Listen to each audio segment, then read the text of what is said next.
Praise the lord. ક્રિસ્મોલ અભય તથા બહેનો, દિવ્ય દયાના સંદેશમાં તમારું સ્વાગત છે.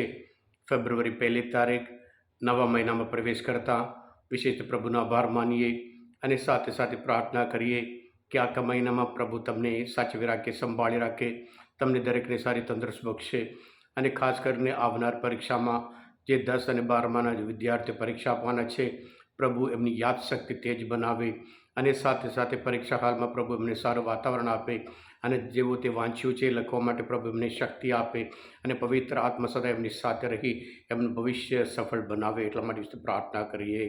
તમારા બાઇબલ લઈ લો, ઈશ્વરના વચન સાંભળીએ. માર્કનો ગ્રંથ 4થો અધ્યાય 35થી 41મી કલમ સુધી. તે જ દિવસે સાંજે ઈસુએ શિષ્યોને કહ્યું, ચાલો આપણે સામે કાંઠે ચાલ્યા જઈએ. એટલે શિષ્ય લોકોને છોડી ગયા. પછી ઈસુ જે હોડીમાં બેઠા હતા તેમાં બેસીને તેઓ તેમને સામે સાથે પોતાની સાથે લઈ ચાલ્યા ગયા. બીજી હોડીઓ પણ તેમની સાથે હતી. એવામાં પવનનું ભારે તોફાન જાગ્યું અને મોજા હોડી ઉપર એવા તો પછડાવા લાગ્યા કે હોડી ભરાઈ જવા લાગી. છતાં ઈસુ હોડીના પાછલા ભાગમાં ઓશીકો માથું મૂકી ઊંઘતા હતા. શિષ્યોએ તેમને જગાડીને કહ્યું, ગુરુજી, અમે તો મરી ગયા, આપને એની પડી નથી. ઈસુએ ઉઠીને પવનને વાર્યો અને સરોવરને કહ્યું, ચૂપ, શાંત થઈ જા. તરત જ પવન પડી ગયો અને ગાઢ શાંતિ વ્યાપી ગઈ. પછી તેમણે શિષ્યોને કહ્યું, તમે આટલા ગભરાવો છો કેમ? હજુએ તમને શ્રદ્ધા કેમ નથી? તેઓ ભયભીત થઈ ગયા અને એકબીજાને કહેવા લાગ્યા, તો આ માણસ કોણ છે? તે વાયુ અને સાગરને સુદ્ધા આજ્ઞા કરે છે અને તે એનું કહ્યું કરે છે.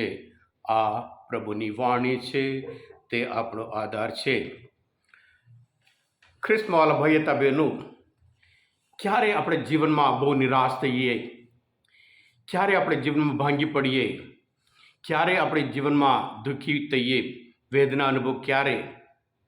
જ્યારે જીવનમાં તોફાન આવે, મુશ્કેલી આવે, બીમારી આવે ત્યારે નહીં, કે સમસ્યા આવે, સંકટ આવે, સંઘર્ષ આવે ત્યારે નહીં. પણ જ્યારે આપણે આ બધું થાય તો આપણે જાણીએ છીએ જીવનમાં આ બધું થવાનું છે. પણ આ બધું થાય ત્યારે જ્યારે પ્રાર્થના કરીએ ત્યારે જવાબ નહીં આવે ત્યારે આપણને નિરાશ થઈએ છીએ, ભાંગી પડીએ છીએ કે આપણે પ્રાર્થના પછી પ્રાર્થના વર્ષોથી મહિનાથી કરીએ છીએ પણ જવાબ મળતો નહીં. આ પ્રશ્નનો, આ સમસ્યાનું જવાબ માગીએ છીએ, ઈશ્વર આપતો નથી.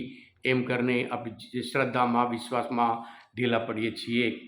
ખ્રિસ્તમાં ભયતા બહેનો, આજનો શુભ સંદેશ માર્ક એવા સમયમાં લખે છે કે ખ્રિસ્તીઓના વિરુદ્ધ ત્યાં શરૂઆતમાં આદિ ધર્મસભામાં ખ્રિસ્તીઓના વિરુદ્ધ સત્તામણી, માત્ર ખ્રિસ્તી એના લીધે એમના જીવનમાં એટલા બધા તકલીફ, મુશ્કેલી, સમસ્યા કે મારી નાખતા હતા, બાળી મૂકતા હતા, જાનવર આગળ ફેંકતા હતા, જાત જાતના આરોપ લગાડતા હતા. ત્યારે આ ખ્રિસ્તીઓ પ્રાર્થના કરી કે એમને પણ એવી સમસ્યા કે આપણે કદાચ ઈશ્વર આપણને આ ચોક્કસ બચાવશે, પણ એમના જીવનમાં જે તોફાન આવ્યું એમને લાગ્યું જે જવાબ મળતો નહીં, એના લીધે નિરાશ થતા હતા. એવા સમયમાં જે માર્ક લખે છે કે પ્રભુ ઈસુના જીવનમાંથી જે ઘટના છે એ આજનો શુભ સંદેશ છે કે તોફાન, દરેકના જીવનમાં તોફાન આવે. દરિયામાં, સરોવરમાં તોફાન. આપણને લાગે છે પ્રભુ ઈસુ સૂઈ ગયા છે, પ્રભુ ઈસુ ઊંઘી ગયા નહીં. પણ પ્રભુ શું કહે, તમે આટલા બધા ગભરાવો છો કેમ? હજુ એટલે શબ્દ જ શું છે કે તમારી આગળ મેં કેટલા બધા ચમત્કાર કર્યા છે. માંદાઓને સાજા કરી છે, મરેલાઓને જીવતા કર્યા છે, અશુદ્ધ આત્માઓને સાજા પણ આપ્યું છે, કેટલા બધા મરેલાઓને જીવતા કરી. હજુ આ બધું તમે જોયા પછી હજુ તમે ઓળખતા નથી, હજુ કેમ તમને શ્રદ્ધા નથી? એમ કરીને હું કોણ છું તો તમે સમજ્યા નહીં, હજુ તમારા ઉપર તમને વિશ્વાસ નથી, એમ કરીને પ્રભુ ઈસુ એમને પૂછે છે. અને ત્યાર પછી ગાઢ શાંતિ. કારણ આપણે જાણીએ છીએ સર્જનહાર એ આકાશ હોય, ધરતી હોય. જેમ સંત યોહાન ગ્રંથમાં આપણે કહેવાય જે કંઈ બન્યું બધું એના દ્વારા જ બન્યું છે. અને સાથે સાથે પ્રભુ ખ્રિસ્તમાં ભયતા બહેનો, હબાકુકના ગ્રંથમાં 3 અધ્યાયમાં 17મી કલમમાં જરૂર વાંચો વિશ્વાસ એટલે શું છે, બહુ અદ્ભુત રીતે બોલે છે.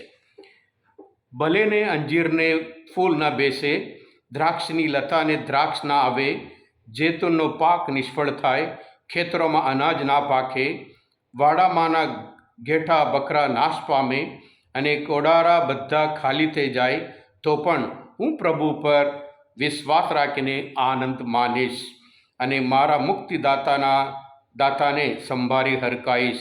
મારો પ્રભુ પરમેશ્વર એ જ મારો બળ છે અને તે મારા પગને હરણ જેવા છપ્પડ બનાવે છે અને તે મને ડુંગરો ઉપર ચલાવે છે. એમ કરીને હબાકૂકના ગ્રંથમાં 3 અધ્યાયમાં 17મી કલમમાં વિશ્વાસ એટલે શ્રદ્ધા એટલે શું છે એ અદ્ભુત રીતે વર્ણન કરે છે.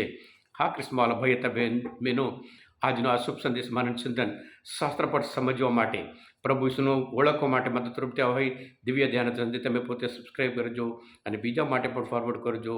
પ્રભુ તમારા અંતરમાં વસો. સર્વશક્તિમાન પરમેશ્વર પિતા અને પુત્ર અને પવિત્ર આત્માનો આશીર્વાદ તમારો પર ઉતરો. બોલો દિવ્ય ધ્યાનો જય.